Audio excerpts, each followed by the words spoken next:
I sort of wanted to do justice to my friend Ella. So I had to write something in order, my extemporaneous sometimes is a little crippled. And I hope this isn't too long, but we'll all be polite.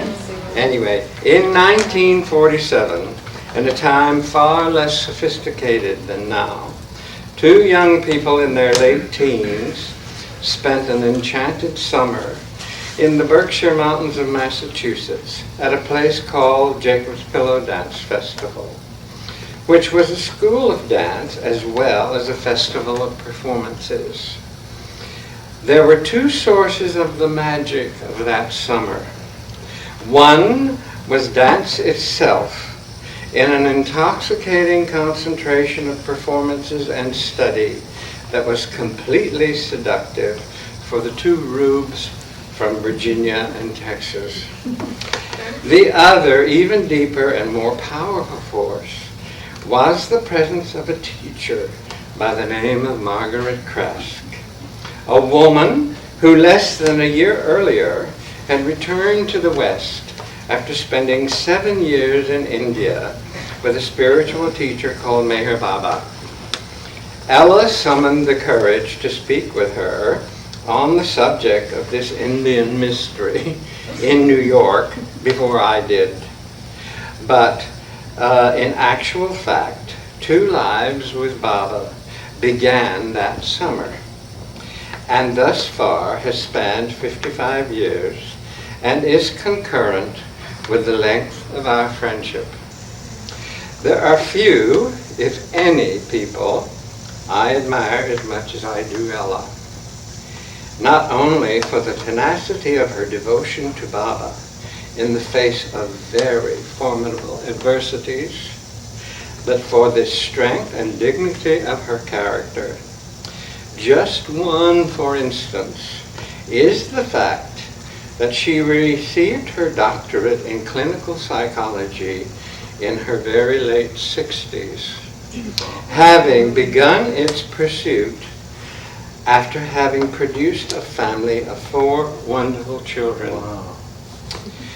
She met Baba twice in 1952, before and after the accident, and then again in 1956 at the Delmonico Hotel. I should like to read to you a brief excerpt from a letter written to Miss Krask by Mani from Myrtle Beach on May 17th, 1952. That's an historic date. That was the day that Baba met people in Myrtle Beach. Dear Margaret, Baba has told me to write this letter to you and to post it right away. Today is the 17th, and there have been carloads of people from near and far coming since morning to see Baba. He sees them all at the barn. From what we saw of those who came over to see us, and from what Delia, Kitty, and the others told us, Baba has touched the hearts of these people very deeply. Your dear little dancers came to see us too, and we like them enormously, and feel Baba has touched their hearts too, most especially the lovely girl, Ella Massey. And here she is.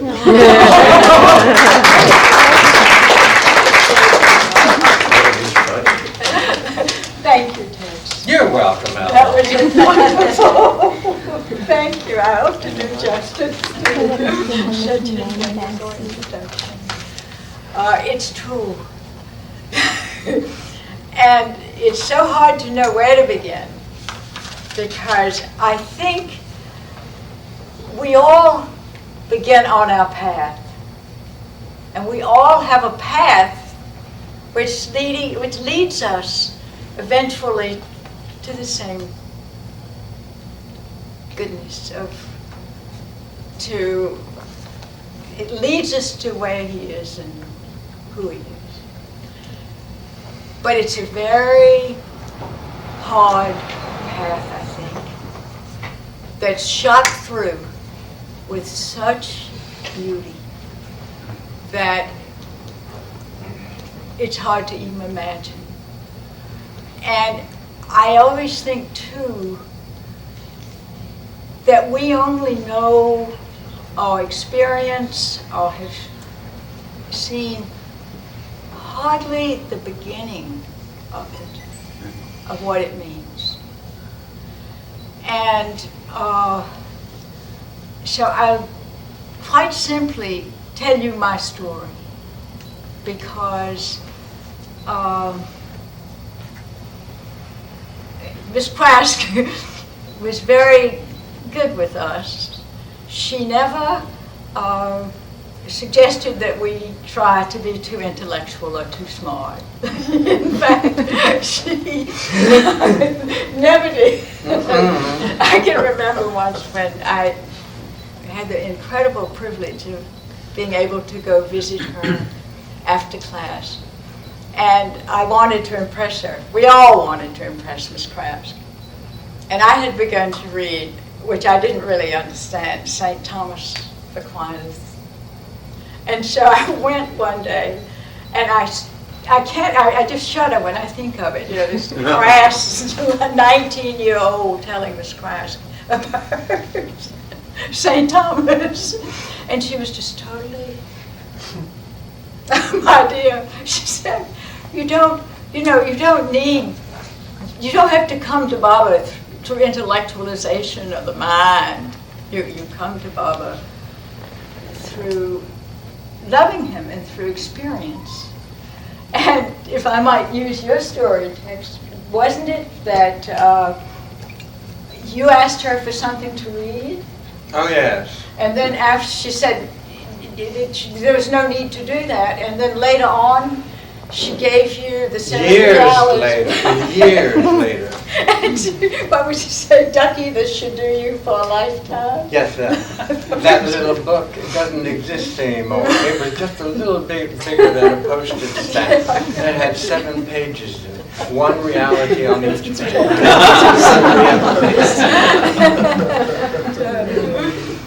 But I guess there are so many things I think now that I'm older that Miss Prask helped me on my path. And probably one of the most real one was that once you come in contact with Baba, there's generally too often, in her experience, she had said, and is almost a honeymoon phase, where everything is wonderful. And that summer that Tex and I had at the Pillar was the most magical time in my life. And I'll share with you a little bit of my experience. I had been a dancer. I'd been to the Pillar the year before, and in Virginia I had done lead roles in the Civic Ballet, and I thought pretty highly of myself. So I walked into Miss Prask's more advanced class the first day, and was standing at the bar, and I realized, you know, people seemed at another level, but it didn't bother me too much. And she came by and she took a look at me and she said, "Out. Go. You don't belong here." And I guess it was my first beginning of the wearing down of the ego to nothing, just to clear the way. And I remember I was like, whoa, you know, what is this all about? And I was a bit dashed, but I gathered my forces together and I went into her more intermediate class. And this is an amazing kind of experience I had. I had been loved my life. My parents loved me. There was no lack of acceptance and love. And I was standing at the bar, and I was in a first position, and if you know, have the first position. And Miss Crass came over, and of course I thought maybe I'll be out on my ear again, for all I know. And she looked at me, and I was flooded with the most amazing sense of goodness, of compassion, and a depth of, I will never be able to explain. And it wasn't, I mean, Miss Cross was not a person who expressed, I mean, she was a woman of remarkable intellect and intelligence and integrity, and she didn't express a lot of that kind of thing, but it just came, it was an amazing experience. And from that time on, that magical summer that Tex talks about, I didn't know anything about Baba. I loved dance, though. I loved dance. I think it's so important to love deeply, just to love. And I love dance. But I hadn't always the best body for dance, and I thought there was no way to learn. And somehow, when I worked with her, I knew I could learn this discipline. Oh, she could do that, you know? But the whole summer, we were, how can I explain it? The joy of that summer. And we were young people from all over the United States. Tex and I met. And we also wondered about her. She was quite a petite woman and just a great teacher. But there was a mystery about her. And I remember we'd talk about it. And do you remember Malcolm, the artist? Oh, sure. And he said she must be a witch. And that whole summer, though, it was like being given a great gift. And I remember when it was time to say goodbye to her, I'm not all that emotional person either. And I had not known what grief is. It seems funny to say that at 18, but I hadn't.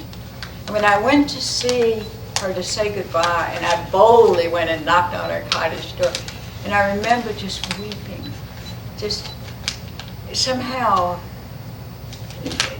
just the separation. And she was very good. She said to me she thought maybe I should come to New York to study dance. And I had had a year in college, and my parents, of course, expected me to finish. And I just knew. And she met my parents, and they agreed it was okay to come to New York. And I remember the first time she told me about Baba was actually, she had asked me, I called her because she was my one connection. And she asked me to visit her. She had a small place that she was renting, a room and a small kitchen on Riverside Park, and she cooked pancakes. And she told me about Baba then. And I remember, I have to be very honest, I thought, you know, this person is very important to her, so I'm going to, I mean, I have to say, I just kind of pretended in the beginning I wanted her approval, I wanted to be interested in what she did, and so I went along with it.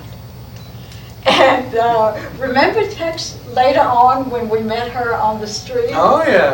And what was That's when she hooked me. Then she hooked Tex. But it was a very slow process. And I'm going to quote Tex again, because I think it was you, Tex, that said she fed us with an eyedropper about Baba. Yeah, I mean, just an eyedropper. And she did it through, I think the greatest gift, certainly to me, I'm a psychotherapist now, and I think I often see people for hours, and I also charge a fee. Miss Crask would teach 3 classes at the Met, of sometimes 30 people each. With those of us who were interested in Baba, her generosity was bottomless. I mean, she would, you could come visit her, and she had a room in the Wellington, and she would tell you story after story after story. And if you wandered away, as I did with my pretensions, you got caught up pretty sharp. You came right back. And the other thing is her boundaries were so completely clear that you knew class was one thing,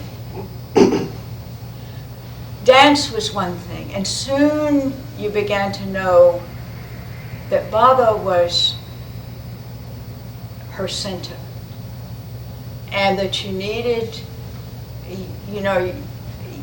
I began to feel pretty badly by thinking, I want to just hear about Baba because I love her so much. And it was this very slow process that she brought us on. And when, I remember too, she gave me Purdam's book. And my background had been very Episcopalian, very Virginia, very formal and proper. And I remember, and it's so funny, this whole path, I began to read that book, and I was filled with such dread. I was just filled with dread. And I don't even know what that was about. But I do know that I think it had to do with knowing that my family and the people that I was so connected to, this was beyond the pale for them. So it was very terrifying for me. And I didn't have the maturity to even read Purdam's book well. But she did give me the Purdam book to read. Mm-hmm. And so when it was time for Baba, when Baba came here in '52, she never said, you must go, you should go. She just told us he was coming. And that'd be a good idea to go. And it sounds funny to think of being so immature, but my father had been supporting me. And I knew that my family disapproved terribly. And it was one of the first times I saved my own money and went to Myrtle Beach. And it was an amazing time there. And when I first met Baba, we went into the barn. And people always ask, what the experience was. And I need to be very clear with you all and very honest. Because Baba said, never pretend to what's not. And I can't even remember. I just remember seeing. And then I stumbled out of the barn, and there was a rule which I didn't know. You weren't supposed to walk in the woods. I just went wandering through the woods. And somebody found me and told me I shouldn't be walking in the woods, and took me up to the women were staying, and it was like the guest house, and it was all, how it was like a stockade around it. And I remember, maybe because of who I was and where I was, I think that's another thing about it. You come to it where you are. You come to it where you're ready. You see what you need to see, or you face what you need to see. And I was completely bewildered. And Mira and Goher and Mani and Meru were there. And you know, I had never experienced the quality of those, the quality of those women. The beauty of Mira. She's one of the most beautiful women, and as a young woman, it was incredible. And of course, Mani's so quick and witty, and Mary was very young. And Goher, I've always loved Goher. She was so beautiful to my youngest daughter later, but I was just captivated. And my best friend Myrna, a young dancer, had waited for this. Myrna had this intense love for Baba. And when she met him, she brought along her fiance, who was very much against Baba and I think was even rude. And she didn't experience anything. And so my friend shared with the women, the 4 women, her pain and her hurt. And Mira went to Baba for Myrna. And that's a story in itself, but he said to her that Myrna would experience him. Miss Clash told me, Baba never refused Mira any request. And again, I think part of the story is going to be that it's hard times, hard times. And that's part of it. I mean, that's when you have the honeymoon, and it's almost as if Miss Clash said, it prepares you then for having to, I don't even know the term to use, learn, experience, but to be able to go through what's given you to go through. And I'm making attributions now, and so you do with them what you want. I mean, I know what my attributions are. But after I met Baba, my life took very quickly a sharp turn. I had to face that I wasn't going to be the dancer I wanted to be, and I had a major surgery. And I met my husband-to-be, who was an Episcopal clergyman. And I remember, you know, he's pretty serious about this God thing. And I had to tell him that I didn't completely accept all of the theology of the tenets. And it was so, but he had met Miss Clask. And you know, when you met Miss Clask, you knew who Miss Clask was. And he said to me, he said, that's okay. You know, if you love God, we'll work it out.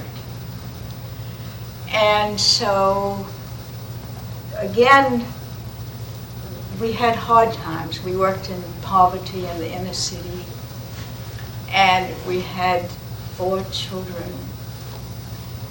But I'll have to tell you, I'll go back now, because I don't want to lose my thread, that I met Baba also in 1952 at Ivy Deuce's apartment. And that was a very different experience. But again, I did not have and I wasn't ready, I'm sure. It was like a veil. I couldn't see really who he was. But it was as if something had taken place in my life that I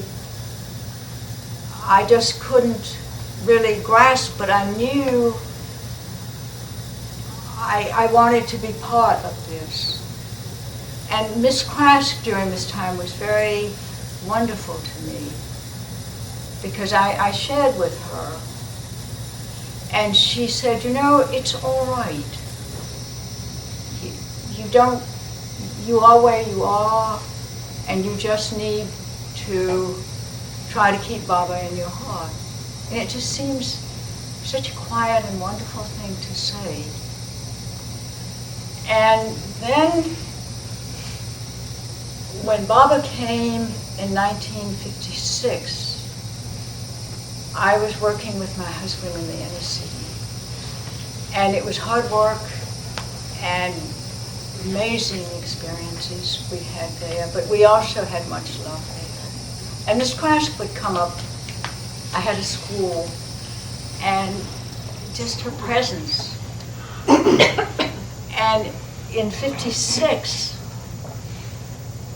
when Baba came, I asked if my husband, if he would come and meet Baba.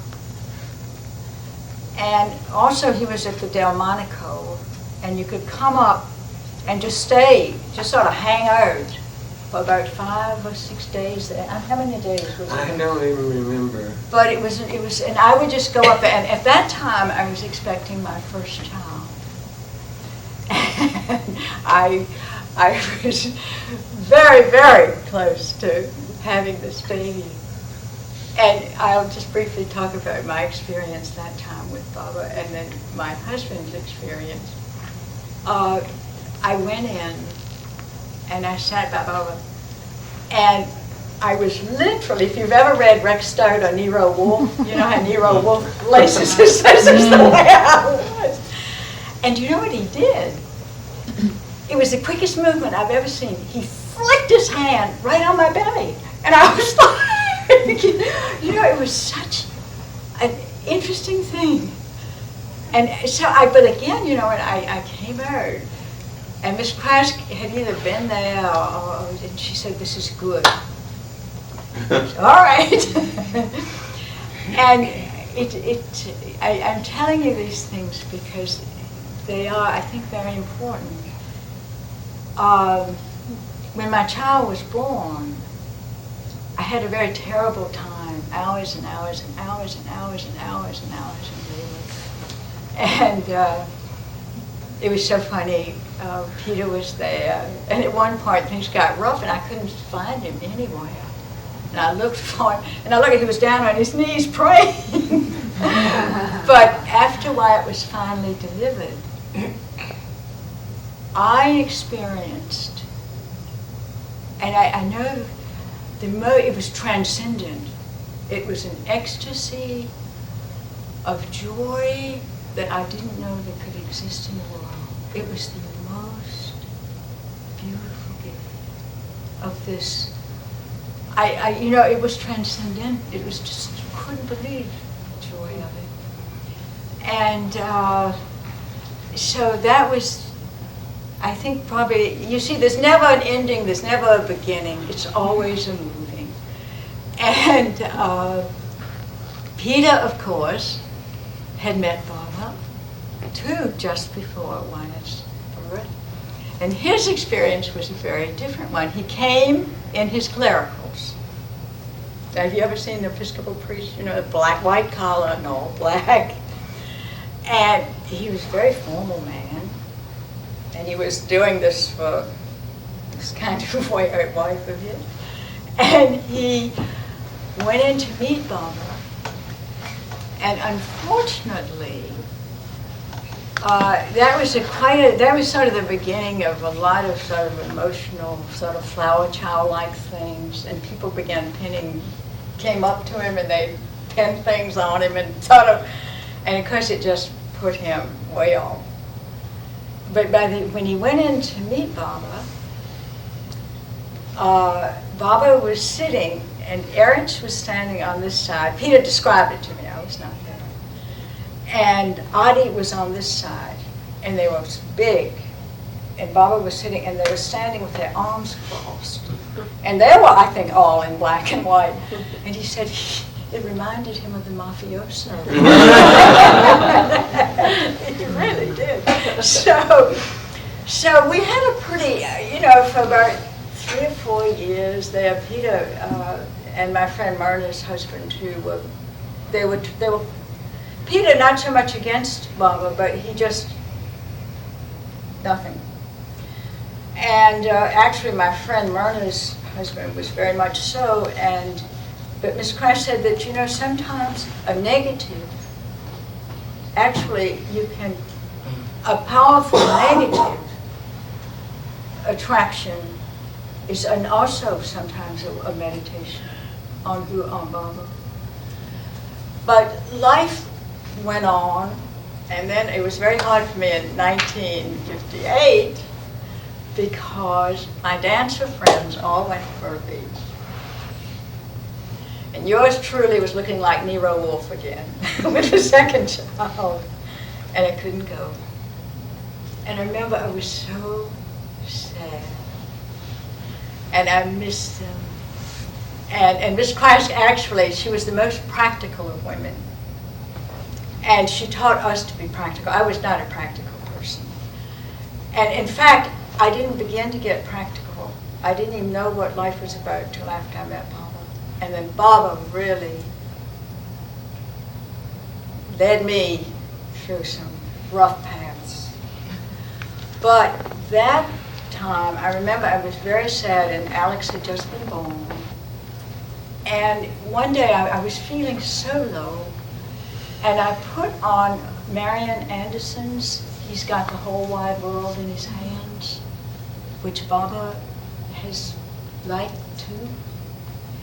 And again, and it's so funny, it's not funny, it was just this transcendent wholeness and goodness. I didn't even know that this was a song that Baba loved. But it was as if, for a little while, I was moved out of myself onto something so beautiful. And life became then very hard. Peter and I had 2 more children. And I'd been a dancer, and I was not actually what you might call gated to keeping a house and all those things. And I became really very, very depressed. And Miss Krask, not only, it was sort of a natural thing. Not only would she say, we need to stick, by that to stick with Baba, but she stuck with us, don't you think, Tex? Absolutely. Absolutely, just stuck with us. And I just have to explain to you, every time almost when I would go visit Miss Krask, and she would talk to me about Baba and tell me about Baba, I would leave with such joy. I mean, an amazing sense of joy, of life is good. But I had a really rough depression, and life at that time, sometimes a second, could be a lifetime of pain. But she was there. And I began to heal, and then I went one day to the mailbox, and I was pretty fragile. And in the mailbox, Miss Krask knew a lot about natural medicines and vitamins and tiger's milk, and there was this immense box of all kinds of vitamins, tiger's milk, all this kind of stuff. And all of a sudden, again, that joy came back to me. Just that joy. And all of a sudden, then I began to heal.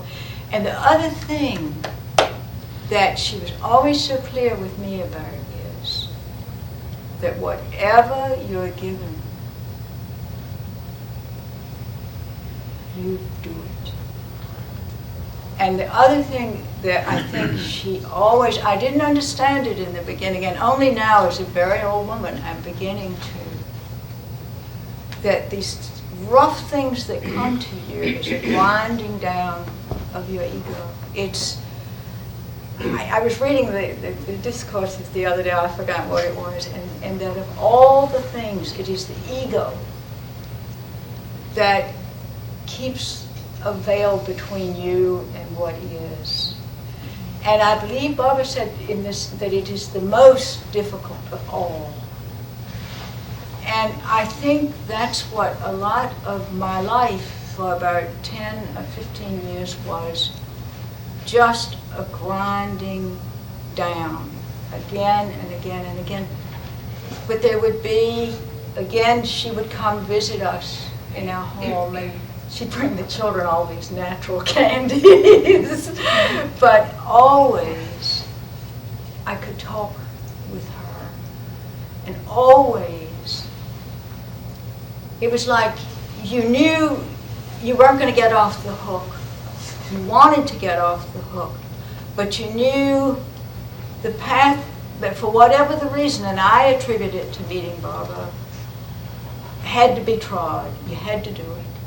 And you had to do it with the best you had to do with.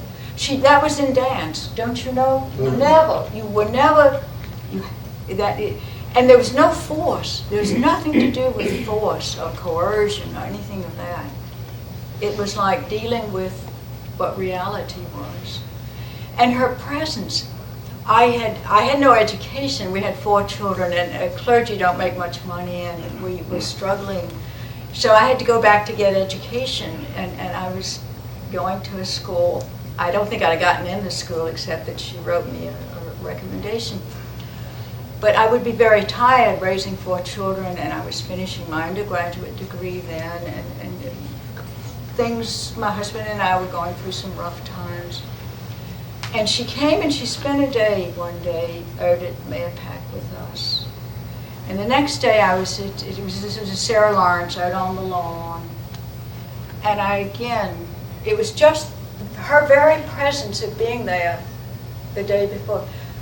The most incredible peace, the most amazing sense of wholeness and goodness.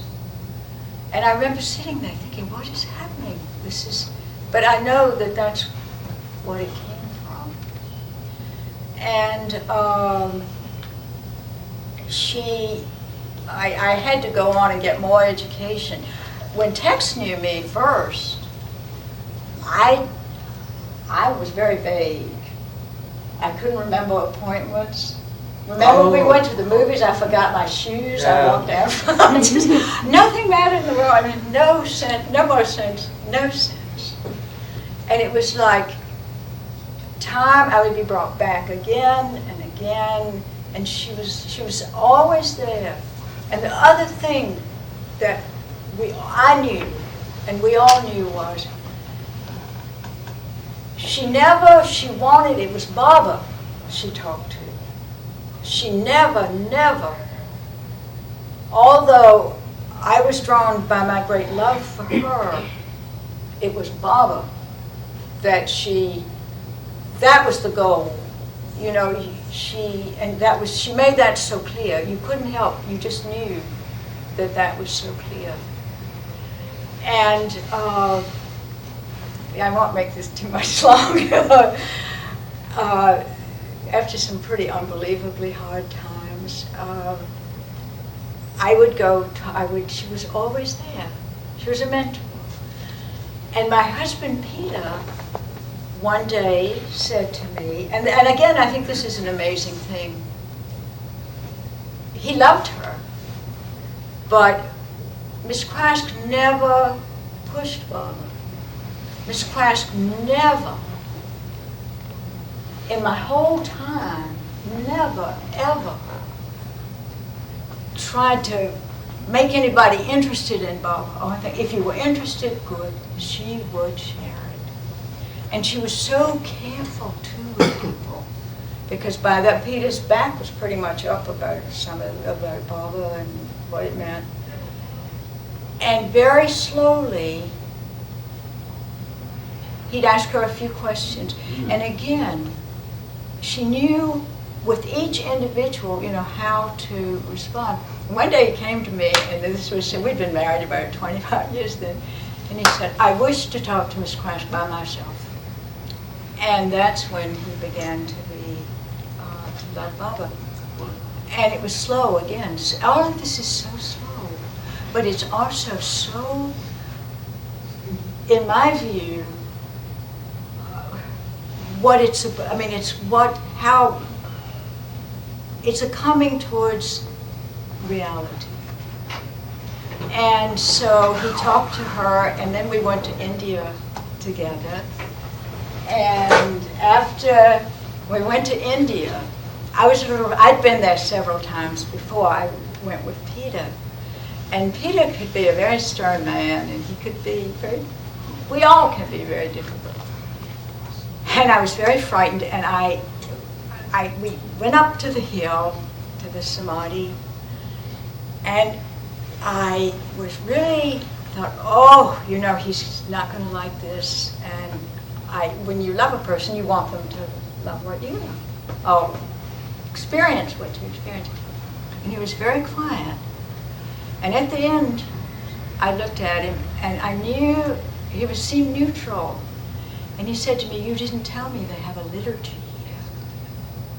And I was very worried. And then he told me a few weeks later that as he walked up the hill to the Samadhi, and Peter was a man of real integrity about his feelings. He could be very, and he said as he walked up the hill, that marvelous Christian hymn, Christ is risen indeed today, just flooded his whole being. And then, of course, he met Erich and the Mandali, and he just got hooked. And another, I'll just tell one more story about Peter. I have to watch the time, don't I? You have another hour. Take this So, long we had two funny experiences. He had a wonderful sense of humor. We were in, not Meru, what was her name? Villamori. We had gone over there to tea. And so we were having a lovely time, and you know, in that room there was one light. And so Meru kind of liked Peter, Peter liked her, and they were talking away. And Meru said, do you believe Baba is God? And Peter said, I don't know. And the light went out. We all roared laughing. Came back on. But then another, and I thought, and you know, Peter told this story from the pulpit when we got back. We went up to Seclusion Hill. And at that time, I mean, my daughter Susan had been in Mali, West Africa with the Peace Corps. And she didn't, Baba, no. You know, they're adolescents, except for Wyatt, Viola. She was very young. Came right, at 14 I took her to Miss Crunch. But Susan joined us there. She wasn't going to, she was going to join us in Paris, but she was going to help the old people out for a day or two, and she came to India and she said, I will only be here 3 or 4 days because she's going trekking in Nepal. I said, that's fine. But Susan was with the party then, and there was a young girl from India and Peter and a woman called Marge from Canada. And we went up the top of Seclusion Hill. The wind that day was just tremendous. And this young Indian girl's hat fell over the side of Seclusion Hill. And several people, Peter included, went over to see if they could get it. And Susan knew more about mountain climbing us than any of us, and she said, you can't do that. And then Peter wanted to stay alone on the hill after we all left. And it was so funny. We all went down, he didn't come, and I was a little perturbed. And he eventually came down, and this is what he told me had happened. And just prior to that, a very wonderful man he'd met at the Pilgrim Center had told him that if you're ever in trouble, call Baba's name, and he will help you. And again, you know, I mean, and so Peter sometimes often would push further than maybe he should, try harder for things. But he looked down and he decided to get that child's hat. He went over Seclusion Hill. He had on sandals that were very loose. And he lost control. And he said he looked down, and there were little goat herds. I mean, you know how big. And he just thought this is the end. And he said, he called Bob's name. And this is what Peter told me, and he told a lot of other people, that all of a sudden, you know how when your body is tense and you can't think, that he completely relaxed. He got some footing, he reached down and he got the hat, and he made it back up to the top of the hill.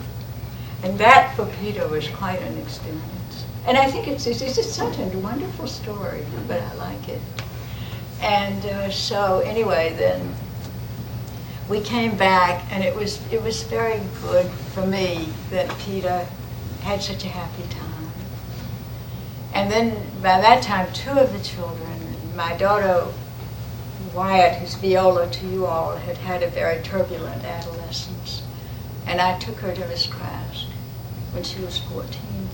And I can remember, we used to have coffee sometimes in a little coffee shop in Wellington, seeing my daughter's expression after she had talked with Miss Krause. And from that time on, Wyatt had just been clear.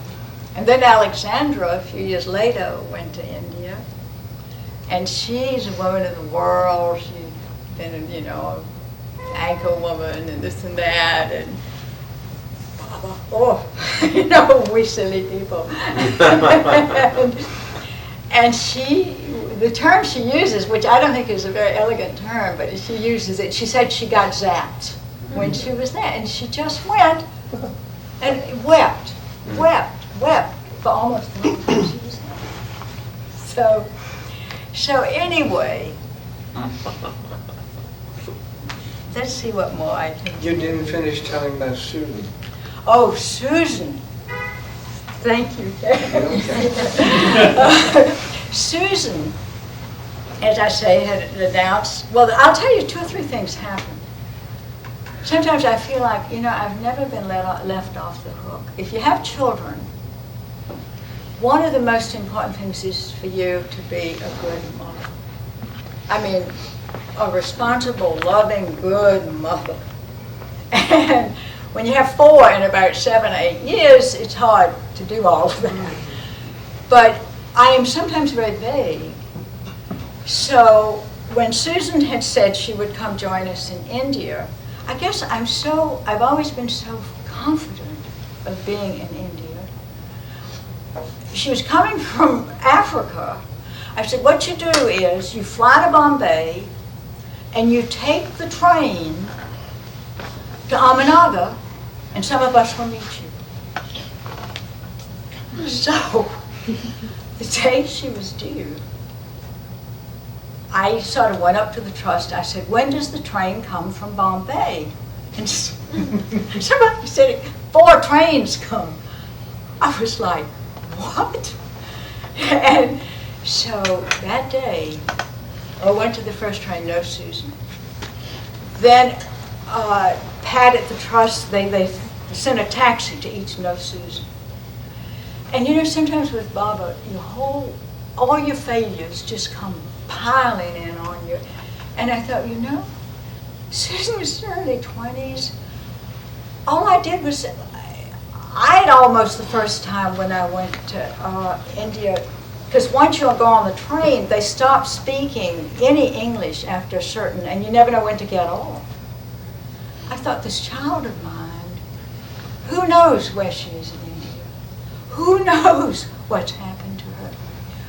That day and night, my feelings, and I think when you're with Baba, all feelings are so intensified, was what kind of mother am I? And my child. And you know, sometimes people would say, and it wasn't so good of me, but late that night I was a wreck, and they would say, "Oh, Baba will take care of her," and I wanted to hit them. Because, you know, because I mean, what happens, and you don't always get what you want.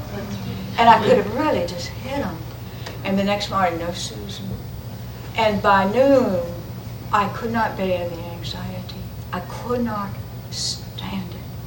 And I remember I went to bed. I mean, I was totally, sometimes you were brought down to just complete devastation. And I went to bed, and I was lying there, and all of a sudden this beautiful voice said, "It's my mother." And she had gotten, you know, through Bombay, and she had actually gotten a taxi with some people who were going to a place in Pune. Mm-hmm. And then they invited her there. She said no, she was going, and so she made it just fine. But again, the minute, and I think somehow Eric's might have been Susan's connection. I don't know whose it was, and go have. But instead of those 4 days that Susan was going to stay in India, well, actually, she went, just extended it 5 and went back to Bombay with us to meet her friend from, I guess he was coming from England. They were on trek in Nepal. Her friend never came. She went back and stayed, I mean, weeks and weeks and weeks and weeks. And her love is, I mean, you know, each of your children is different. Each of us is so different. And each of them, in the way they have come, is so beautiful. My son has a different path, but he also loved Miss Crask. And when our first grandchild was born, he took me to Myrtle Beach with him. And he's a sort of somber person. And another time I took him, he was in medical school at the time, to meet Miss Crask. And he was a very serious man. And I looked out the window of that coffee shop, and he was running down 55th Street with such joy. You know, such joy, and I thought he experienced it. Maybe it's what you call magic. But, you know, and as you get older, of course, you ponder things and you think things. And somehow, I guess all I can say is how grateful I am. And, you know, I know that sometimes in the whole infinity of time, maybe it's hardly just a little curtain that's pulled just to get a little view. But what it taught me was, or what I know is, that if you're on that path, you go that path. That's all.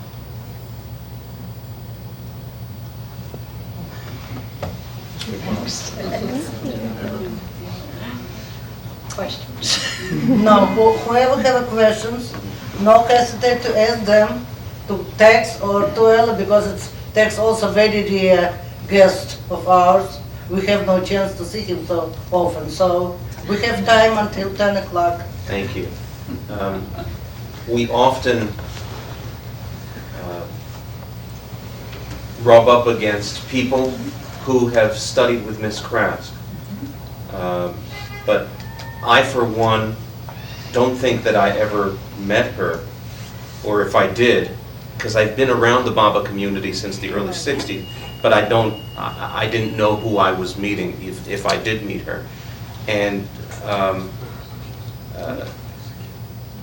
I'd like to know more about her story and how she met Meher Baba.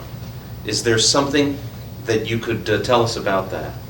Either or both of you. You want to start? Well, the story she told me, if I can abbreviate, I hope I get it correct. She was actually a seeker, and she loved dancing more than anybody I ever met. Every dancer included. But she had to give it up because she had inflamed Achilles tendons, and the doctors told her if she didn't stop dancing, she would break them. They would snap. I've seen that happen. So she stopped, and she had to stop and rest for 2 years. So in a way, dancing was taken away from her, which was terrible to her. And then she was engaged to a man whom she loved very, very much. And he died of some kind of galloping cancer. And she was devoted to Pavlova. And Pavlova died. And a few months later, Diaghilev died. And she felt that there was nothing in the world, that all of these things that she had pursued, she had gone to Gurdjieff and Baha'i and Krishnamurti and on and on and on. She had gone through all of them. And Theosophy, no offense. But she said there's nothing to any of it because it just doesn't mean anything. So she had a chance to go on holiday. And she knew someone whose name I have forgotten. All I know is she had buck teeth. Miss Crosby used to imitate her. Yes, and she was swathed in beads and bracelets, whoever she was. I don't remember her name. But she said she knew of a one. Miss Crosby had a holiday, and she said, I don't know where to go. I want to be alone. I want to be away from everything. So they said, oh, I know just the place. And she told her about this place, and Miss Crask made arrangements to go there, and this woman met her at the train to see her off. And as the train started to move, she said, oh, Margaret, I forgot to tell you, you have to meditate 4 hours a day. And Miss Crask said if she could jump off that train, that was the last thing in the world she wanted. And she was on her way to East Chalicum. And she got there, and she was furious. She didn't want to be there, but she said she'd make the best of it, which is very typical of her. I can see her doing that. Well, it's all garbage, so wait. And she said that you had to trek from the train station. Meredith Starr's wife, whose name I can't remember. Who's Margaret? Was it also Margaret? Yeah. Okay. Margaret She met Starr. her at the station, and they had to trek 2 miles in Wellingtons, over fields, to get to this cottage. And none of this appealed to her at all. And she said, I'm going to have to spend my whole holiday here. And they opened the door, and on the opposite wall was a fireplace, and over the fireplace was a picture of Baba. And she said, all of her manners just dropped away from her. She walked straight to that picture, and she said, who is that? And Meredith Starr, and so forth and so on. So that was her introduction. And what was the year? Was it 29. 29. Yeah, 29. Wow. 1929. Where was this place? In England. East Chalicum, In England. in England. Where is it? In Sussex? Devon. Where? Devon. That's right. Devon. Yeah. Yeah. Have you been there? No. A lot of people have, I think. Yeah. Sorry, Mark. It was for sale at one not too long ago, right? Don't you remember I that? don't know. Yeah, it was I do- for sale, and I know that Baba people go there. I've met them, and I met people who live in the area. Eric Tepperman went there, and Baba have been there? Yes, that's where Baba first went when he Yes, was in that's England where- Yeah, in yeah. 1930. But did she met him though at Kitty Davies? oh, she met him, yeah. But the way she came to him. Well, Oh, so is that what you want to know, or you want to know Well, what anything. actual? This is, yeah. Well, when Baba actually came, what was it, 31? I think it was 31. 31 the first time, Yeah. wasn't it? Yeah. Who's I think the so. historian? Yes. Was the Okay. same year they came Because to New York? they- Yeah, that's right. By that time, of course, there was a group in London of which she was associated with, Kitty Davies, and so forth and so on. I don't know if, Delia was already in on it. Oh, did you? What you And anyway, Baba was coming. And so they all met at Kitty Davies' house. And for some reason, she was left behind. They went to meet him and she said, you know, you stay here and guard the house. You take care of the house and you make sure everything's ready for Baba when he comes, or whatever. And so she was kind of teed off at that. But they went to meet him and the phone rang sometime later. And it was an order, it was Kitty, telling her that Baba had given her orders that she was to go and close every door in the house. So there was Miss Krask, and there were some people left over as well. They were playing cards or something like that. And she marched into every room and closed every door. And there were 2 or 3 doors sometimes to the room. She closed all of the doors. She did obey Baba. And then she had finished that, and they had expected Baba, at a certain time after he had arrived at Victoria Station. And much sooner than that time, the doorbell rang. And she went and she opened the door, and Baba was standing at the foot of the stairs. At which point, she stood behind the door, opened the door, and stood behind it. I think that's so funny to see her hiding behind the door, knowing this crack. But Baba walked right by her and went up to his room.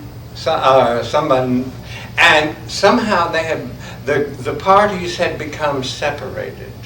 So Kitty and her group, the boss, was in another car, and he had come in a different vehicle.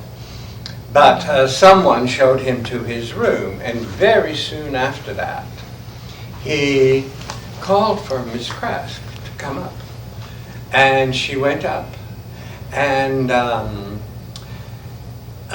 several things happened. She told these things at different times. But one of the things, then whatever the interview was, he said to her, he was going to East Chalicum. From London, he was going to East Chalicum. And he said to her, when are you coming? And she said, oh, Baba, I can't come. I have a school, and I have this and that and the other. And he stopped her. And he said, you are mine. You have always been mine, and that's why you were born. So be quiet and do as you're told. And Miss Krask did, which if you knew her, the idea of anyone telling her what to do is a little beyond conception. But that was that. And she went to East Chalicum, and the whole group went. And apparently, it was, like now, pretty motley crew. And Baba, of course, was very young and very beautiful. And Meredith Starr had decided that he was sort of Baba's captain in England.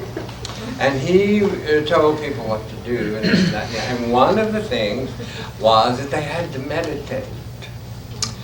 And that's not Miss Krask's style. And it wasn't any of them, but Baba gave in. But she told a story and in a way it explains a lot. You should take note of how seriously Baba took these things that everybody else takes seriously. Apparently Meredith, what was his name? Quentin Todd, who was a producer of theater in London, was sitting on the lawn with his back to the house. And he had taken off his shirt to take the sun. And he was sitting cross-legged, and he was meditating. And Baba was inside. He was passing the window, and he saw him out there. And there was a box of sugar cubes on the table. So Baba took a twinkle in his eye, and I have had this experience. You can't imagine. He threw candy at me. It was like a bullet. And with 2 fingers, dunk, and he would aim like this and go, and Billy would get it smack in the face. And he did that. Oh, it was great fun. But apparently, and Quentin shrugged it off. He didn't know what that was. And Baba loved it. He picked it up. It happened 3 or 4 times until Quentin just couldn't stand it anymore and got up to tear somebody apart. And of course, it was Baba. And he laughed and laughed and laughed and laughed. So that sort of tells you. And in my, not exactly in my presence, Baba said, meditation is a wonderful thing. But you Westerners are not very good at it. So. And didn't she say she knew that she knew who Baba was immediately when she looked at him? Yes, because that was That's another right. thing that she saw him. That was in Kitty's house the first time. And he was sitting in a chair. And he told her to get a stool Yes. and sit it right in front of him. And she sat in front of him. She said our knees were almost touching. And she looked deep into his eyes. And I had that experience too. In looking into Baba's eyes was indescribable, because they literally went on forever and ever and ever.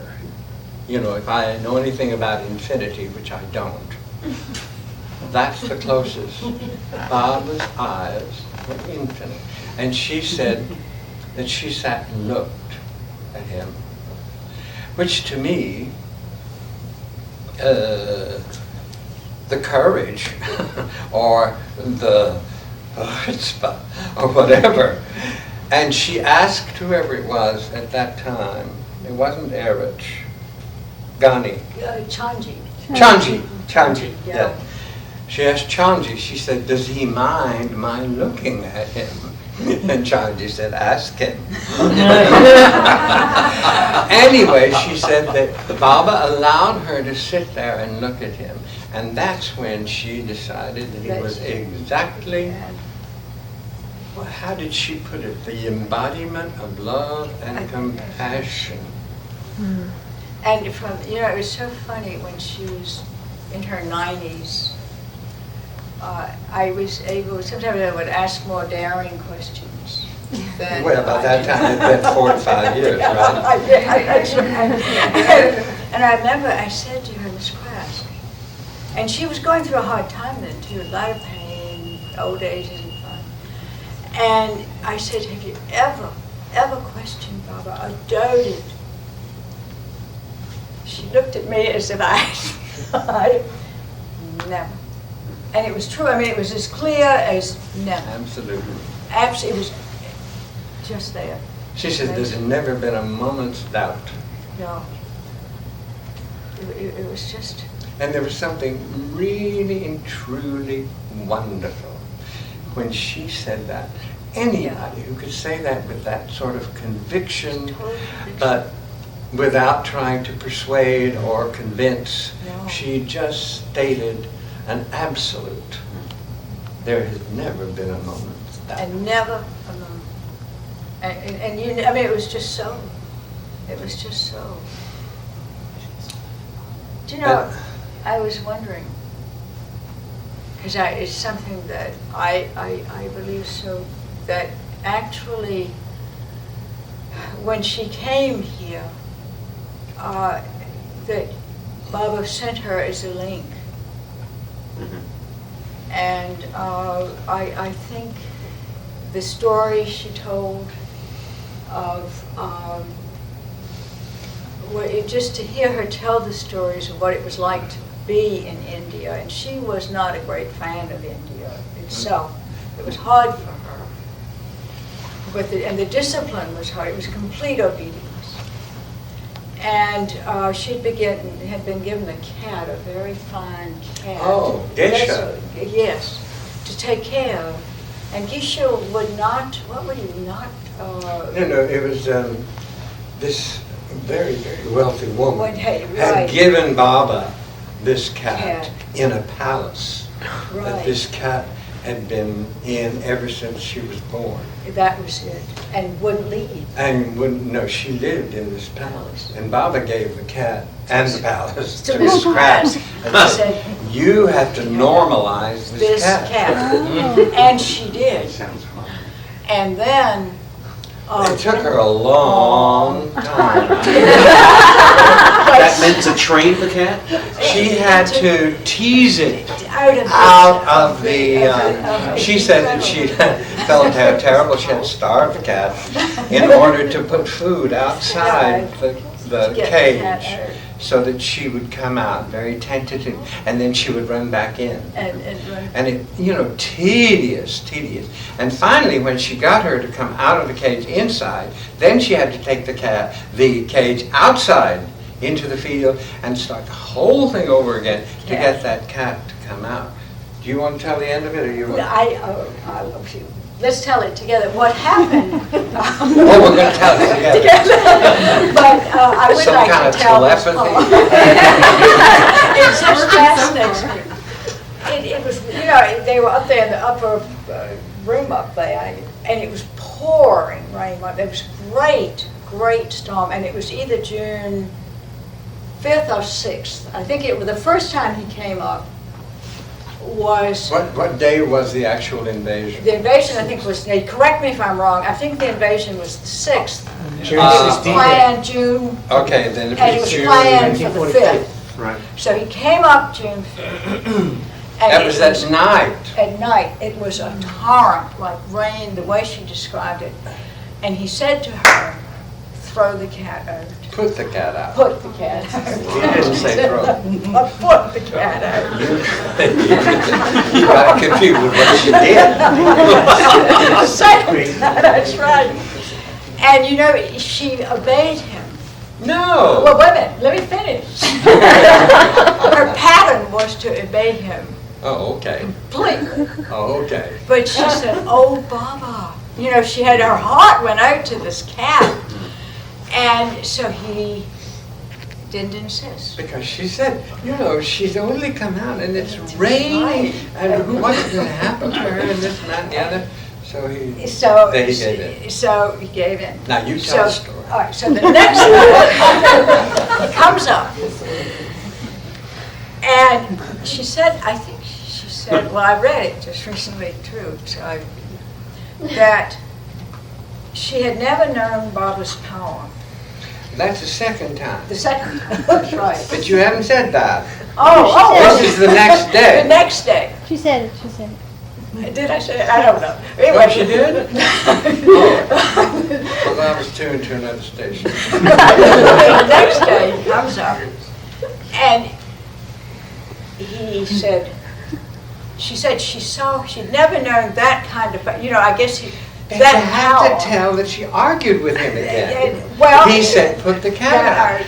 And she she said, said, oh, she started the oh, whole thing all over And again.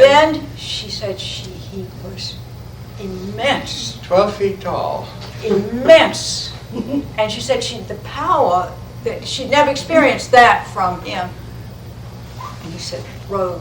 Did he say throw? No, Yeah. he didn't. No, this one. Oh, He then said, she put threw the it cat out. out. And she argued with him. And then he said, is it your cat or my cat?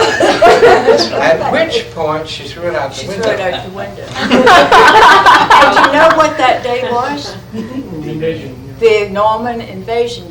And Tex, you correct me, but... Don't worry, I will.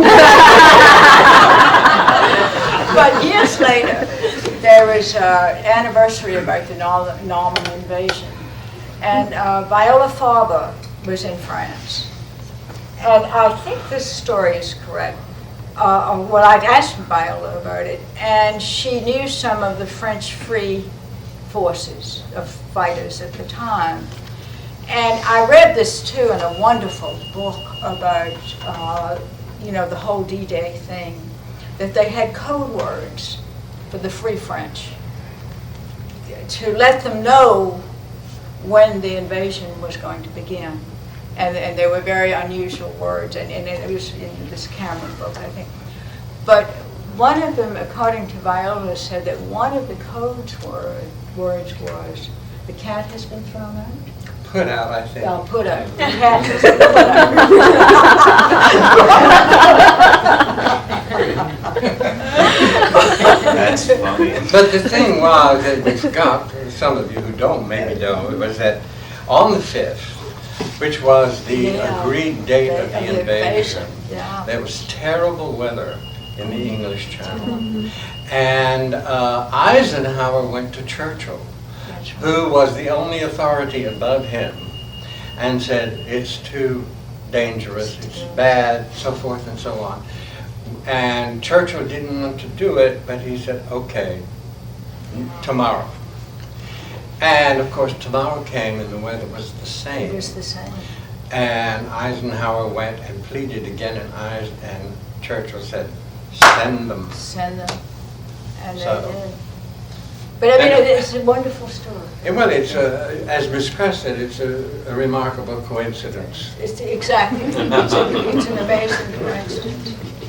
But the amazing thing about the cat has been put out as a code word. Yeah. Didn't happen until 45, 40 years later? That Viola went, it was That's just before, Viola several years learned it. before she. Yeah, so it was in the 90s. It was in the 90s, yeah. That she learned that that was the code word. That was the code word. So Miss Crask never lived to No, learn she that. didn't know that. When did she pass away? 1990. 1990. And how many years had she spent in India? 7. She spent the war years there. And, it was I remember it was not easy because she was English and she had remarkably wonderful, she was a very proper woman and also. But she came from another time, Yeah, remember? exactly. And it's not exactly patriotism, it was more like a blood tie. That you didn't leave your. She You told a wouldn't wonderful leave your story country about in how she was distress. even able to do that. And, that was a miracle that she was even able to get from England. Well, you know why that was so? There was a boy that she was needed to, had to be sent back to India, and she was in charge of him, so she got there.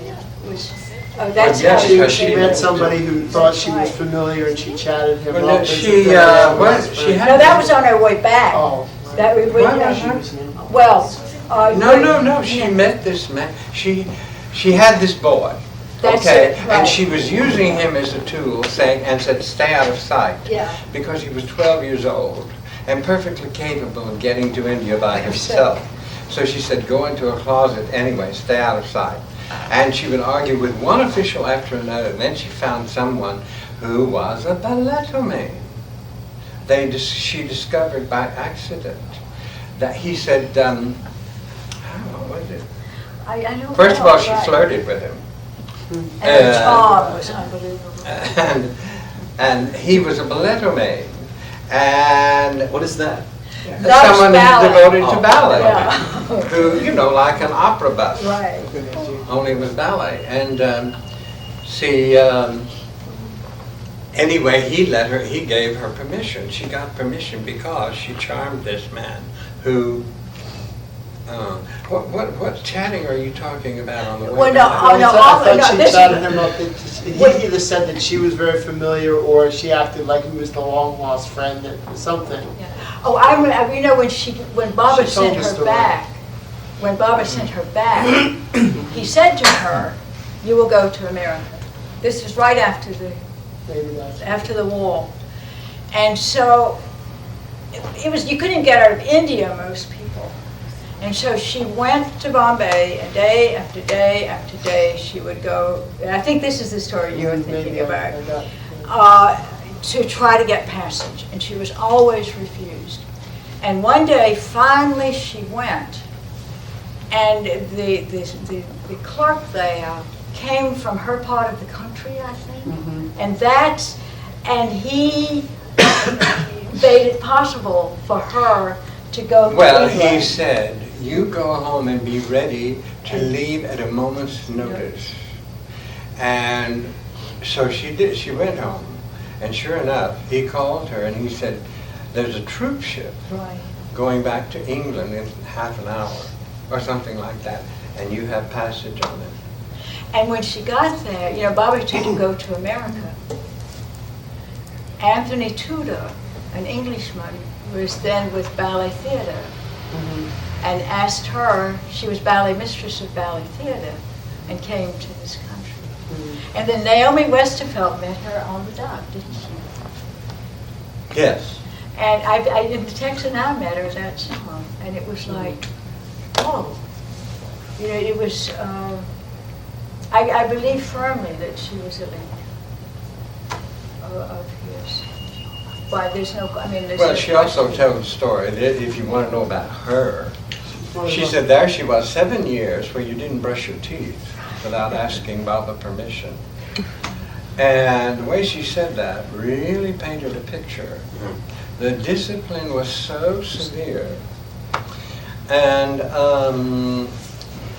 she got to England and she got this offer to come to America. And she cabled him and said, am I to ask your permission for everything? Or am I to go where fate leads me? Fate being you. And he sent a cable back and he said, go where fate leads you. And when did he say to her, you are my link to America? I know.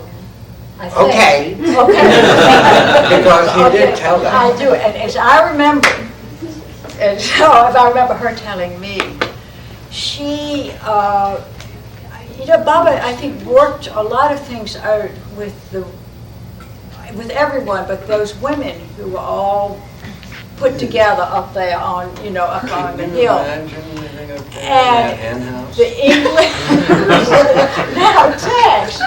Well, I mean, what do you think it was? I ask you Well, she honestly. told me it was. I mean, Yeah. the working out of all these antagonisms and you know, the British Raj and the Indian people, the whole works. But when Baba had talked to her about going back, she, of course, was going to go. And one of the women, the English women, came into her room and very, very, I'm afraid, officiously said, we disapprove of your leaving. Remember? Well, she told me, It was that, Kitty. excuse me, the kitty said, Kitty. I despise you. Oh, I thought she said. Because, I mean, they're both dead. Yeah, that's right. And she's, you know, but she broke. She completely, and if you knew Miss Crask, I can't imagine that Miss Crask would break. But she broke and just sobbed and sobbed because she just did. And he stood there, and all of a sudden he was there in the door. And I think she said something to him, and he said, you will go. You are my link. That's Well, he was there and he said, why are you crying? right. And she told him. Yes. And he said, never mind. He said, I want you to go because you are my link to America. He also said, I don't know when he said this. It's all gone. He said, my work in America will be done by women. And I don't think that's written down anywhere. I don't think I've heard. Phyllis that. Frederick used to say that. Yeah. Work, I know, yeah, that Well, work he in said the that. West be done by women. And the yeah. scepter was. But I said, I don't think that's written down anywhere. And But So I don't have to do anything then? I guess not. I We're all- You don't have to, but get to. Well, I mean, you're useless, what are you gonna do? Makes perfect sense to me. But you know, Miss Kraski sent over Kitty Elizabeth, Marina Machiavelli were all within a very awesome. Well, they did it. And they did it, and it's amazing. I mean, Elizabeth built Myrtle Beach during the war, when you couldn't buy a nail. I know that, because I was a kid who loved carpentry.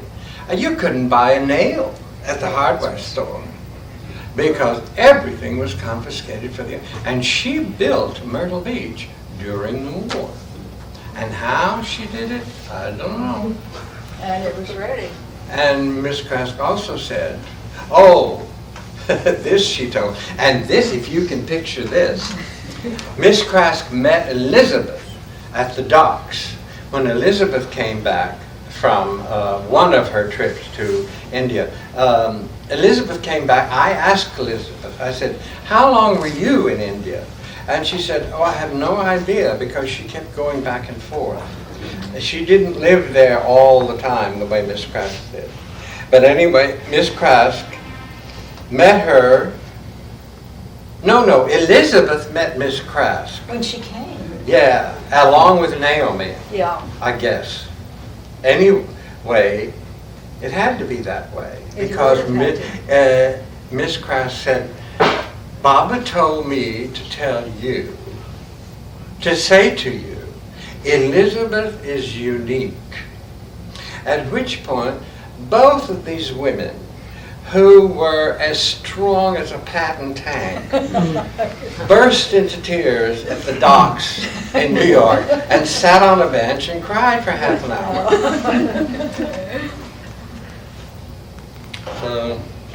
How many of you knew Elizabeth?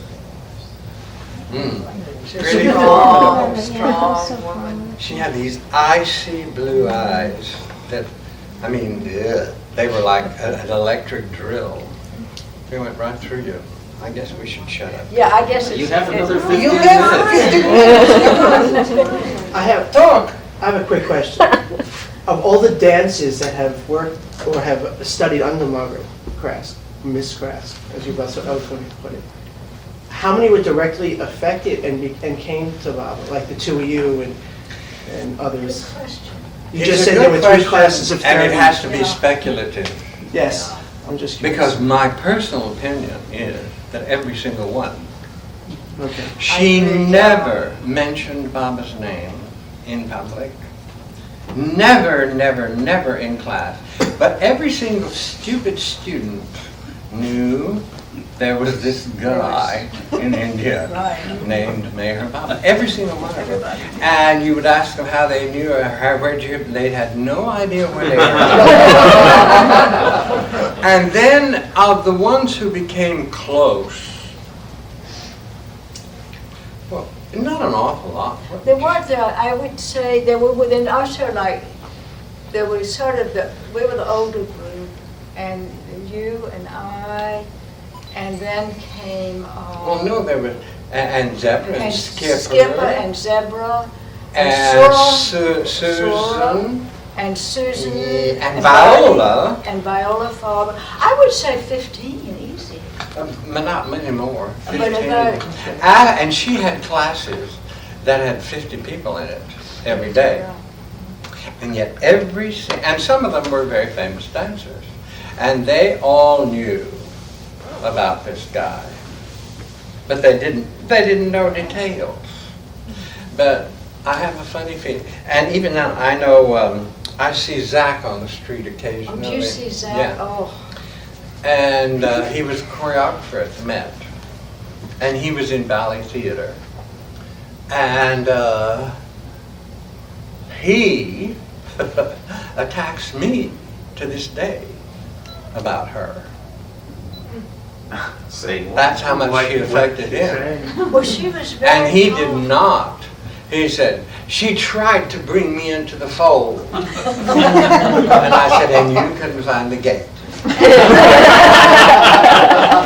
But, you know, he said it with resentment and so forth. Don Muller was one of them? Oh, yeah. Don- Oh, yeah. Peter. But he was Don later. Peter. He Don was, later, about, Yeah, yeah. just about 3 or 4 years later, Don and Peter, Peter, and Maria Dare. Maria Dare, and who And, else? and Oh, Cynthia, Bunty, whom we what don't about remember. Bunty? Cynthia Mays, and, And, Bunty? oh, Bunty, well, Bunty Bunty was the before any older of Oh, one. Bunty was before. Bunty was And, better before. Margaret I just thought of Bernstein's somebody that's Oh, really? gonna be very Bunty resentful Bernstein? if we forget that. Oh, Bunty. Joe, Joe Fabian. Yeah, Joe, right.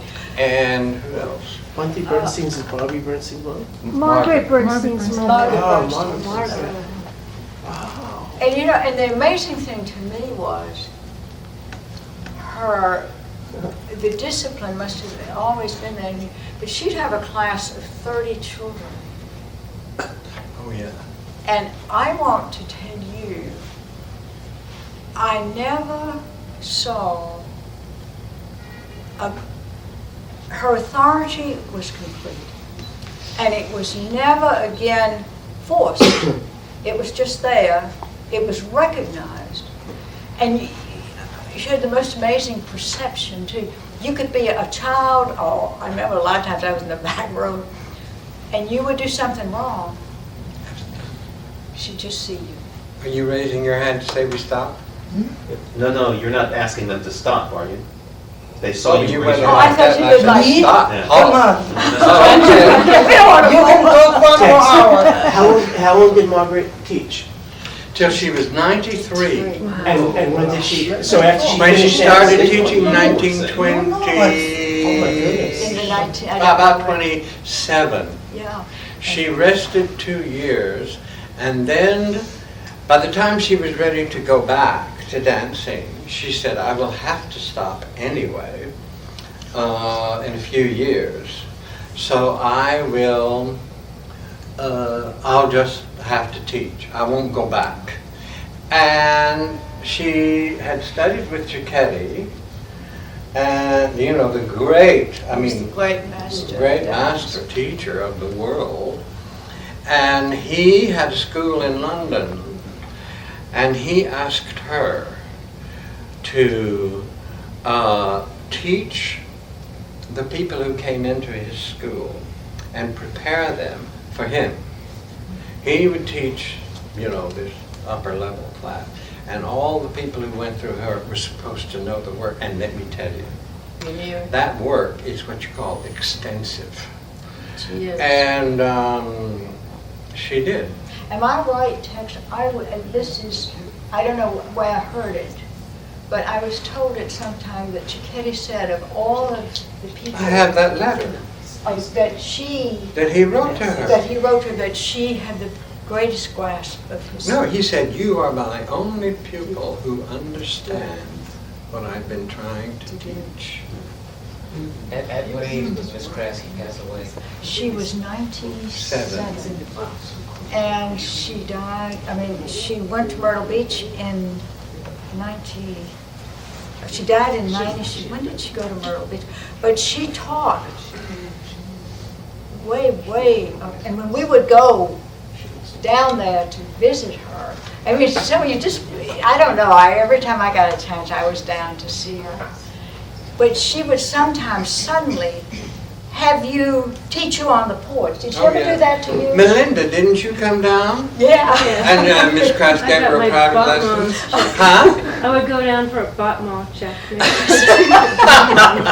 I was stuck with 7th Poorbrook. I had to do an Arabic. So it had to be perfect. Technical terms here. I was 4 children, and not exactly a self, and all of a sudden, and Gus was there, Gus the Oh, Gus agreed, yes. And she said, now, I would like to see your arabesque. She saw But it. a lot of and she her directed former it. students, like Blair, came down. Yeah. They came down by choice. But I'm sorry, there was in a memorial written to her in one of the English journals after her death, and I thought it was so beautifully expressed. It said that she was teaching in her 90s, and then when students would come back from her classes looking as if they had seen the Holy Grail. And you sometimes felt that way. I mean, after a class. But Is there a biography on her? There should there's be. one being written by Anne. Conlon. Ann Conlon is writing about it. But I asked her about it, and she said, oh, well, that's been on the back burner for 7 years. I She's wish not But there's having the been two working on books it. that Margaret herself, the Huh? stories. Her own 2 books of Yes. stories. Oh, yeah. You know, She wrote 2 books herself? She wrote 2 books, Dancing with Love and Still Yeah. Dancing with Love. They're beautiful. Very nice. She was one of the best Story.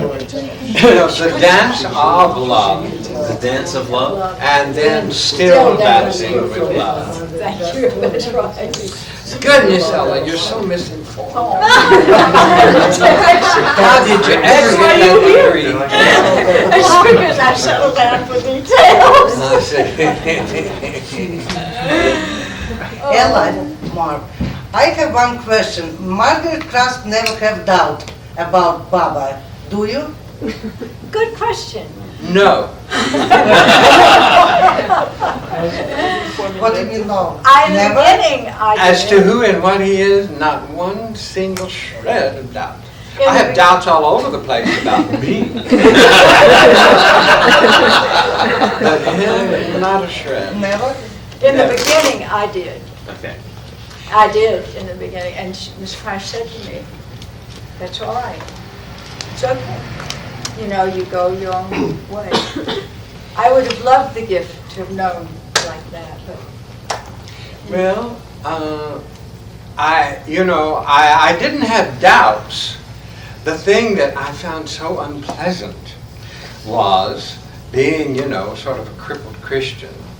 He said, that he was Christ. Well, it got this far and stuck. I just couldn't. And yet I didn't give it an awful lot of, value.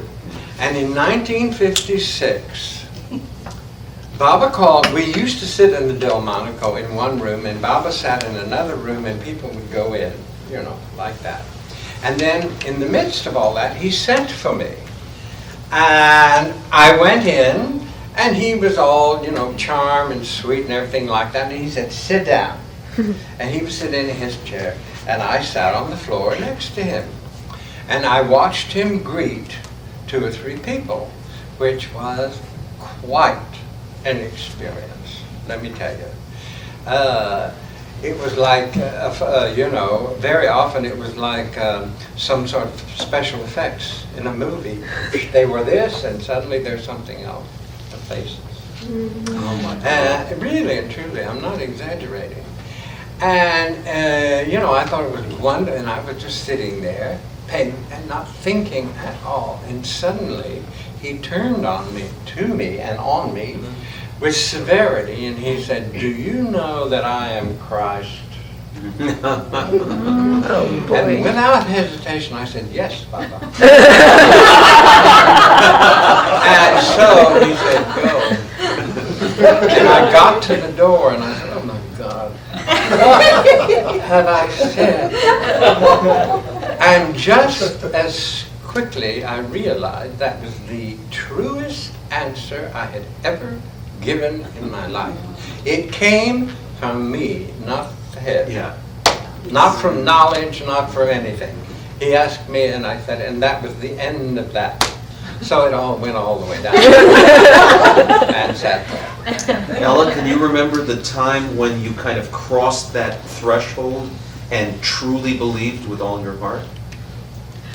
I can't, because it's been a slow progression.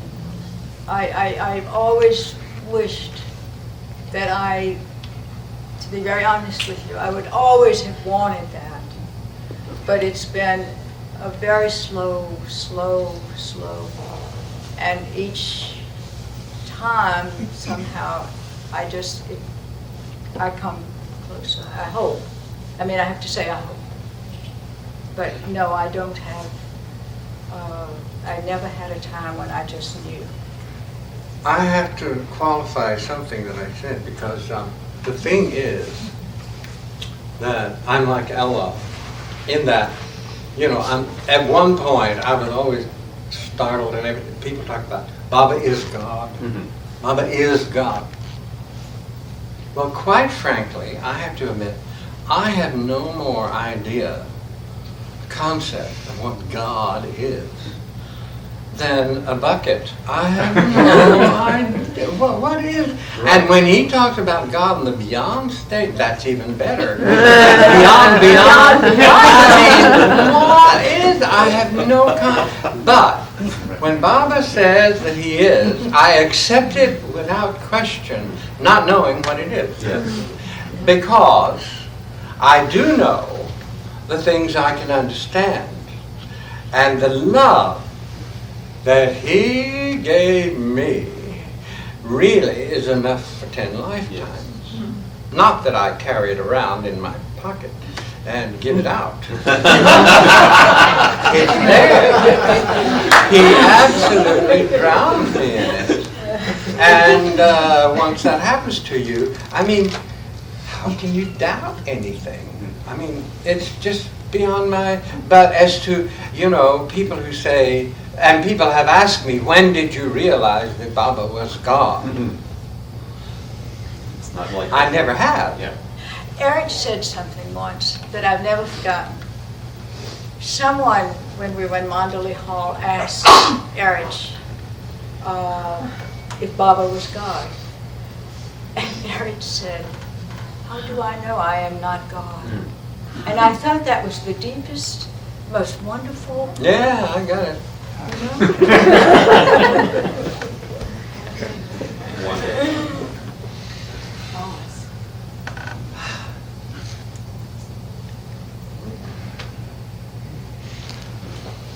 But I've also heard when some people have asked, who is Meher Baba? And then Eric would say, Meher Baba is the one who invokes, I forgot the That's Baba's answer. Thank you. That's not Eric's Right. answer, that's Baba's Oh, answer. Yeah, but Erich asked Baba how to answer that Right, question. and that's why what Baba said it. told him. So I only hear from Eric, so I only assume. No, what I'm saying is, Understood. it's not even Eric's idea, it's actually Baba's words. Right, okay. Tell them. The one, Right, That that even clarifies it Baba- more. Is the one who provokes who this question and you is the provokes being of all. He is the being of all beings. So he said- And the funny thing, and I want to point, I'm so glad you have to remember how to say it. that ever since ever moment, any minute, any time, anywhere, no questions. Baba said, no questions. Don't ask questions. And of course, that was the easiest thing in the world for me. Because I didn't have one. What was it? There was one time when he did ask my opinion. I was the village idiot. I didn't have a single word to say. Oh, one of them was, one time in the barn, he was seeing people.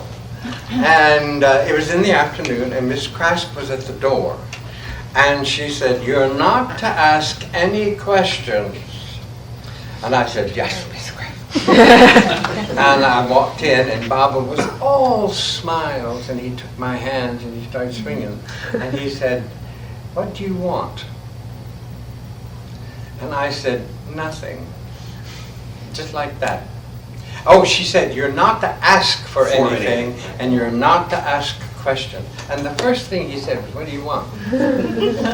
At which point, he sort of chuckled, and he went, bang! He slapped my fingers together. I had little blood blisters. Oh, my God. He was like that. He could do amazing things. And my hands went together so perfectly. I mean, it wasn't crushingly painful. It was just there. And his strength was just something like when the boys carried him, the dancing boys got to carry him in 1958, after he couldn't walk well. And every time he would get out of the chair, someone would try to help him out. Yeah. And always that person stumbled. I tried it many times. And one time, I planned it. I figured, well, don't turn out and yeah, you plant your feet in the sand. And I was ready. And Baba started getting it, and he looked up at me, and he took 2 fingers like this, and went, just like that. And I practically went over the back of the chair. Wow. And literally, but the look on his face when he looked up and saw, me prepared. And he sat back, and his eyes danced all over the place.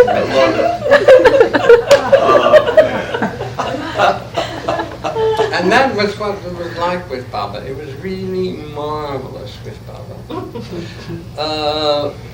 He was with me. This is my story. I had some very unhappy times because being a little less than perfect. But most of the time, first of all, he was never heavy with the dancers. He was always lighthearted with us. Except a few times when he was so serious that you knew that he was working in some way and you're not going to stand it anyway, so you might as well relax and forget about it. He did have many moments, but when he was with us, he was joking, and he made fun of people in the best and most wonderful way. And he was a mimic. Oh my goodness. Fred Winterfeld. I know Billy knew him. Did any of the rest of you know him? Well, you know how Fred was kind of a little bit Tom. Well, Baba. He caught, one time he said to Erich, go get Fred. And Erich said, who?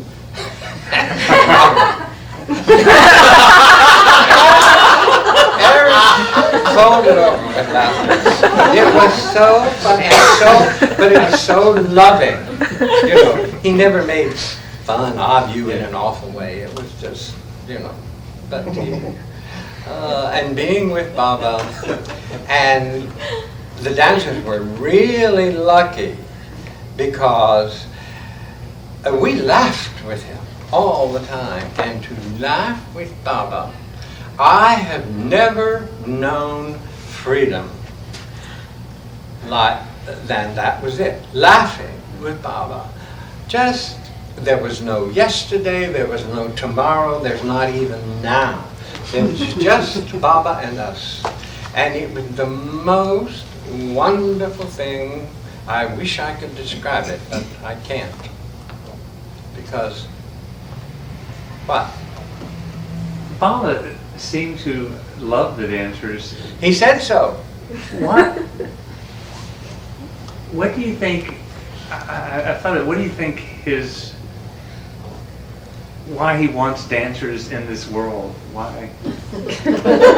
He likes poets. Well, I can't answer that, but one time in the lagoon cabin, just out of the blue, I was sitting next to Baba on the floor, and he turned to me with this beautiful smile and all the love in the world and the universe in his face, and he said, I love dancers.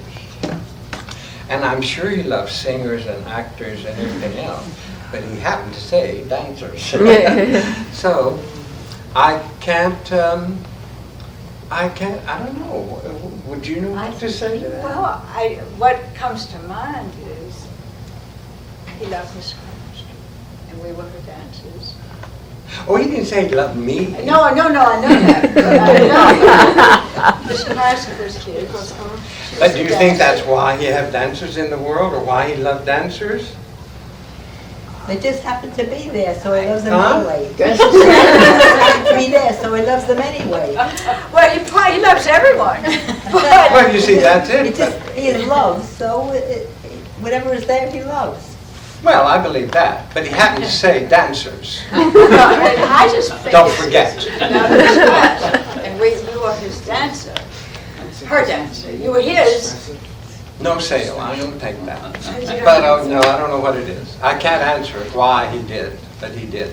Apparently. And when we did dance for him, you would have thought we were the Royal Ballet and the Moiseyev and the, what's that Russian, Bolshoi and everything else, all wrapped into one. His response was so fantastic, you have no idea. He sat there literally with joy. And I mean, we did the best we could, but it wasn't that good. Except, I decided that we really did do our best, and it was out of love for him. And that's what he was smiling about. Not our dancing so much, but the fact that we were dancing for him with love. That's what I think. I don't know. Poor old Ella wasn't there. No, I wasn't able to dance. Yeah. I missed out big time. Well, Miss Crash told her not to come. No, it was too much. I mean, well, Miss Crash was a very, no one wanted me to deliver down at Myrtle Beach at that time, so.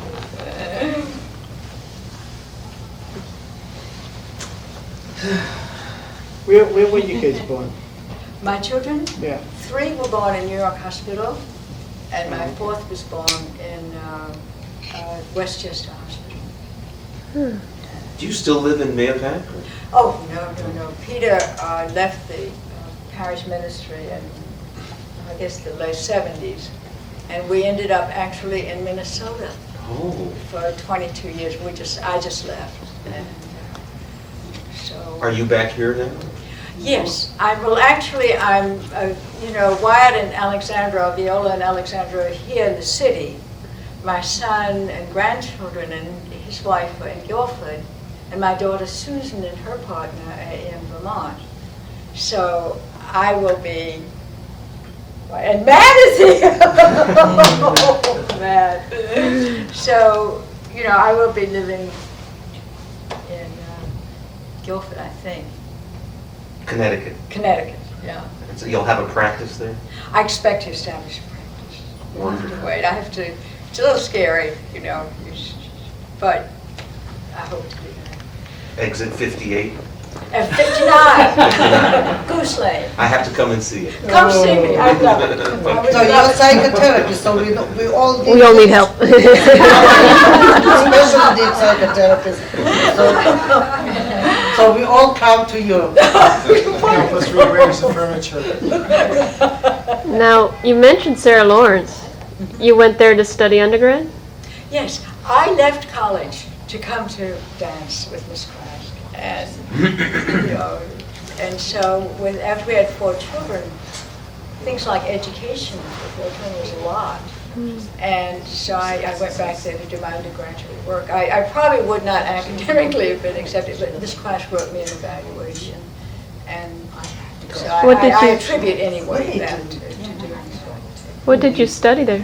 I studied embarrassed. Psychoanalytic theory and political science. Wow. And it was a wonderful place at that time for me. And Maria Dea, who is one of the dancers, finished her undergraduate degree at Vermont. Okay. Good to meet you. It's so good to see you again. Good night, Billy. Oh, I guess that tells us we should shut up. yeah. That's that's the message I Order get. now, welcome. No. Okay. This is the first of many meetings. We hope we'll see you here often.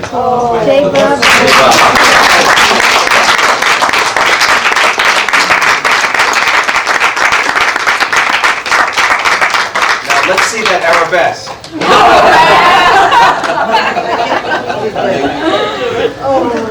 Or perhaps the 7th position. Good. You go with us. Hey, take Billy here to express a happy birthday. Tuesday, Wednesday? I do. Oh, absolutely. Hey, happy with you. Talk about it. Hey, good to see you. I've got to go on my run. But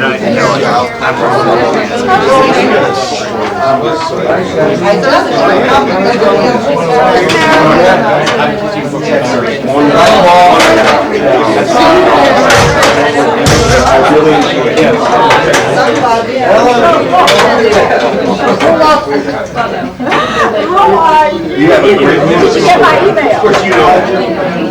Oh, you haven't gotten your email? Hello, Matt. How are you?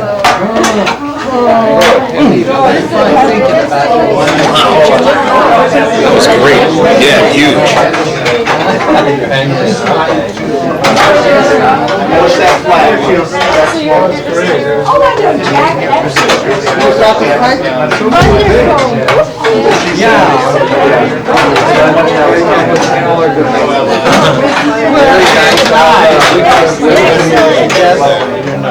One thing that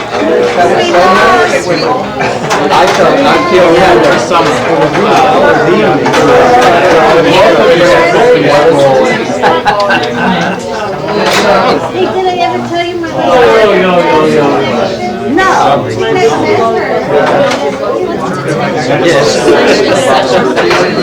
met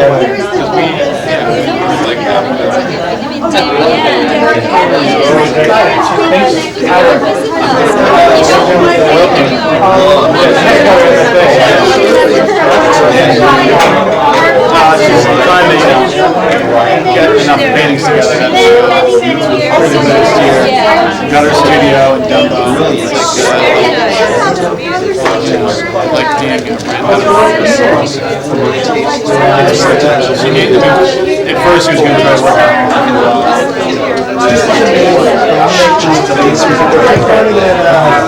So it's basically about how to fall